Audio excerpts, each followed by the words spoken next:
Bonjour à tous et à toutes et bienvenue dans ce nouveau podcast assez spécifique. Pourquoi? Parce que je voudrais vous partager mon expérience personnelle, comment j'ai réussi à perdre 4 kilos en un mois simplement avec de la marche et le jeûne intermittent.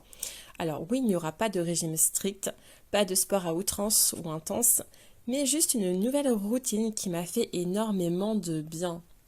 Alors à votre avis, pourquoi est-ce que j'ai décidé de tester ça?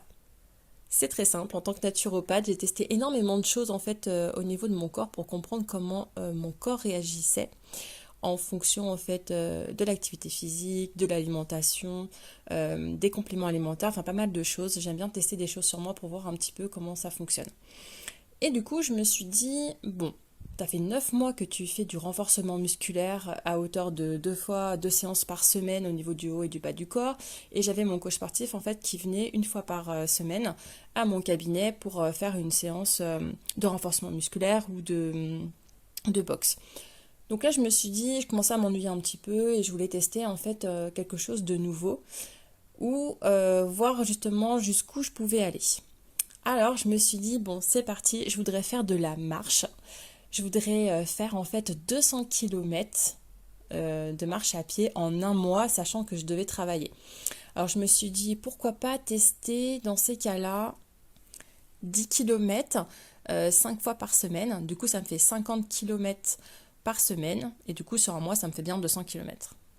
Alors mon coach sportif n'était pas du tout d'accord. Il m'a dit Claire, si tu fais ça, tu vas perdre en masse musculaire. Tout ce que tu as fait, tu vas le perdre. Tu vas recommencer de zéro. Et je me suis dit non, je suis sûre qu'au niveau de ma masse musculaire, ça va aller. Et justement, je voulais vérifier ça. Comme quoi, le fait de faire de la marche rapide, ouais, parce que j'allais quand même à une bonne cadence, eh bien, j'allais pouvoir justement garder ma masse musculaire, ce qui est très important, surtout quand on a plus de 40 ans. Alors du coup, j'ai commencé à me lancer. Donc je faisais donc 10 km du lundi au vendredi. Donc c'était soit le matin, soit l'après-midi, soit le soir, en fait, vraiment en fonction de mon planning. Moi, je faisais 10 km lorsque j'étais dehors, parce qu'en fait, soit j'étais dehors, soit je faisais à la salle sur tapis. Donc lorsque j'étais dehors, en fait, comme j'avais ma chienne, on mettait un peu plus, j'allais un peu plus vite, hein. Je mettais, je pense, enfin non, j'allais moins vite plutôt, parce que j'étais avec ma chienne justement. J'étais entre 1h40 et 1h50 pour faire 10 km, c'est quand même pas mal au niveau du rythme. Et en salle, là, j'étais plus sur du 1,36, 1,40 maximum en fait par 10 km. Donc ça, je l'ai fait pendant 4 semaines. Et du coup, j'ai bien fait en fait 50 km par semaine. Et du coup, j'ai bien réussi à faire mes 200 km dans le mois. Donc ça, c'était franchement une fierté. Comment j'ai réussi donc à mettre ça en place? Bah, je vous dis, hein, c'est au niveau de mon planning déjà. Je me suis vraiment focalisée sur le fait que je voulais absolument bloquer 2 heures par jour, donc du lundi au vendredi pour pouvoir faire ma marche. Donc ça, très important. Si vous n'avez pas 2 heures, si vous n'êtes pas habitué à faire autant de marches, commencez déjà par 5 km pendant 1 heure, c'est très très bien. Sur la semaine, vous faites ça 5 fois par semaine. Ça vous fait déjà quand même 25 km, ce qui est énorme. Et du coup, au bout d'un mois, ça vous fait quand même 100 km de marche à pied cumulé, ce qui est vraiment, vraiment très bien. Très important aussi, ça va être votre équipement. Attention à vos chaussures. Prenez vraiment des chaussures de marche confortables où vous n'avez pas d'ampoule parce que si vous commencez à avoir des ampoules, ça va être un peu problématique. Donc moi, je sais que j'aime bien en fait la marque Salomon. Elle me convient très très bien au niveau donc des chaussures de marche. Donc ça, c'était pour marcher dehors. Et lorsque je marchais en fait sur le tapis, j'avais mes chaussures de course qui sont plutôt en fait des Asics. Donc voilà, donc là j'aimais bien ça. Je mettais ça en place. Par contre, je mettais à chaque fois des chaussettes spécifiques. C'était des chaussettes anti-ampoule que j'avais achetées en magasin. Et du coup, je les mettais à chaque fois que je devais aller marcher pour éviter en fait les ampoules. Et vous avez aussi de la crème anti-frottement qui est vraiment très bien aussi, c'est la crème Nox. Donc ça, de temps en temps, j'en mettais, mais c'était vraiment très rare parce que en fait, mes chaussettes anti-ampoule me convenaient largement et j'ai pas fait d'ampoule avec ces chaussettes-là. Ce qui est vraiment le plus dur dans la marche, ça va être de se motiver à la faire, parce qu'il y a des jours en fait où j'avais vraiment pas envie de le faire. Le temps ne s'y prêtait pas, il commençait peut-être à pleuvoir, ou je me disais oui mais là j'ai pas le temps, mais si en fait j'avais bloqué le temps exprès en fait pour le faire. Donc voilà, des fois il faut aller au-delà en fait de ce que l'on pense savoir et puis aller au-delà pour retrouver la motivation et surtout continuer, c'est très très important. Rester vraiment focus sur l'objectif que je m'étais fixé et moi c'était à savoir en fait faire mes 200 km. Un autre objectif c'était de voir aussi si j'allais avoir de la perte de poids. Donc du coup ce que j'ai fait c'est que j'ai fait aussi en même temps un jeûne intermittent. Alors, le jeûne intermittent, généralement, c'est soit on mange pas le matin, donc on commence à manger à 12 heures jusqu'à 20 heures, soit en fait, on va être plus en fait sur je mange le matin. Et après, jusqu'à, on va dire, 17 heures. Et après, en fait, je mange pas le soir. Donc ça, c'est les deux méthodes qui sont assez fréquemment utilisées pour la méthode donc du jeûne intermittent. Et moi, j'ai voulu tester le fait de ne pas manger le midi, ce que ça pourrait faire. Alors pourquoi j'ai choisi cette méthode-là? C'est simple, c'est parce qu'en fait pour moi c'était plus simple de ne pas manger le midi, parce que comme ça le matin en fait je mangeais, j'allais faire ma marche à pied et après en fait j'étais au cabinet pour faire donc mes séances en drainage lymphatique ou en massage ayurvédique et puis après dans ces cas-là je mangeais pas jusqu'à 20 heures ou 19 heures en fait le soir. Donc moi, ça me convenait très bien. Alors surtout, si vous faites le jeûne intermittent, il faut trouver vraiment la cadence qui vous convienne le mieux. C'est soit, voilà, soit je mange le matin et dans ces cas-là, je mange pas jusqu'à 19 heures, c'est ce que j'ai fait. Soit je mange pas le matin, je commence à manger de midi à 20 heures. Voilà, ou sinon, je mange le matin jusqu'à peu près 16 heures, 17 heures et après j'arrête de manger. Il faut vraiment en fait trouver votre jeûne intermittent qui vous correspond le mieux. Donc ça, c'est très important. C'est pas parce que moi j'ai fait ça que vous, ça va vous convenir aussi.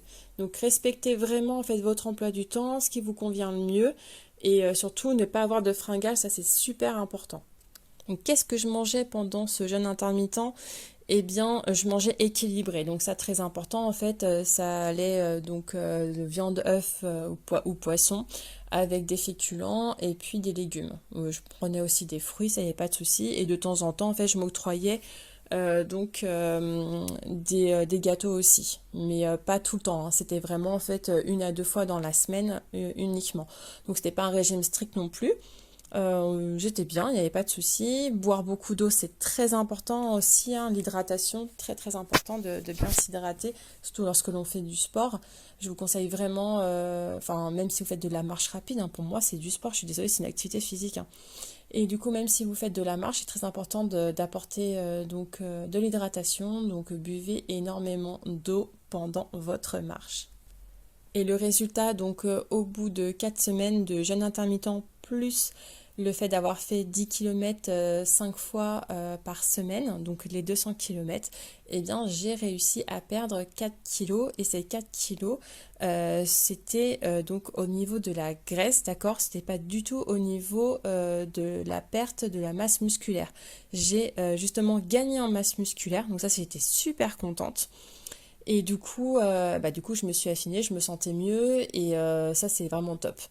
Donc, si vous aussi, vous voulez perdre du poids vraiment et que ça soit un peu plus facile pour vous, vous pouvez très bien le faire avec de la marche et du jeûne intermittent, à condition qu'en fait, vous n'ayez pas faim, d'accord? Ça, c'est super important parce que si vous allez être frustré, vous allez manger 2 fois plus et donc c'est pas le but à obtenir. Donc très important, vous faites attention à ça. Vous marchez régulièrement. Si vous n'avez pas l'habitude de marcher, très important en fait de le faire petit à petit. Donc on va commencer par 1 heure déjà par jour, hein. Sur 5 jours, ça fait quand même 5 heures de marche. C'est déjà pas mal. Et voilà, donc si vous faites 5 heures de marche, vous faites par exemple 5 km. Donc par marche, ça fait déjà quand même 25 km. Donc c'est très très bien. Donc vraiment, allez-y progressivement si vous n'avez pas l'habitude, vous allez voir, vous allez avoir plus de souffle, vous allez être vraiment, vous allez pouvoir vous oxygéner, très important. avoir plus de concentration aussi. Et puis du coup perdre aussi du poids, ce qui peut être intéressant lorsqu'on se sent en fait, si on sent qu'on a un petit peu des kilos en trop et qu'on veut les perdre assez rapidement. Moi j'avais fait ça pourquoi? Parce que j'avais pris du poids par rapport donc aux fêtes de fin d'année. Et du coup, je les ai pas perdus tout de suite. Et du coup, je me suis dit, bon allez, au mois de mars, c'est parti, on le fait. Donc ça fait 1 an que je l'ai fait déjà. Donc c'est pour ça que je voulais vous parler de ce retour. Parce que c'est très important en fait d'avoir le retour d'expérience. Et puis, en tout cas, moi, je vous souhaite bon courage si vous voulez le faire. Et justement, si vous voulez le faire, mettez-moi en commentaire oui, je veux, oui, je veux essayer. Et après, surtout, si vous l'avez fait, de me mettre un petit commentaire en fait comment est-ce que vous avez vécu cette expérience. Moi j'ai super bien vécu, ça m'a fait énormément de bien de pouvoir en fait me challenger. J'adore me lancer des challenges au niveau de mes projets, de moi, parce que ça me fait du bien et je me dis ouais, qu'est-ce que je peux faire encore plus que la dernière fois, quelle nouveauté je peux apporter. Qu'est-ce qui pourrait me correspondre le mieux et pour se sentir mieux au final. Donc mettez-moi en retour en fait vos retours d'expérience dans les commentaires. N'oubliez pas de vous abonner si vous ne l'avez pas fait. Et puis je vous dis à très bientôt pour un nouveau podcast au niveau de votre bien-être.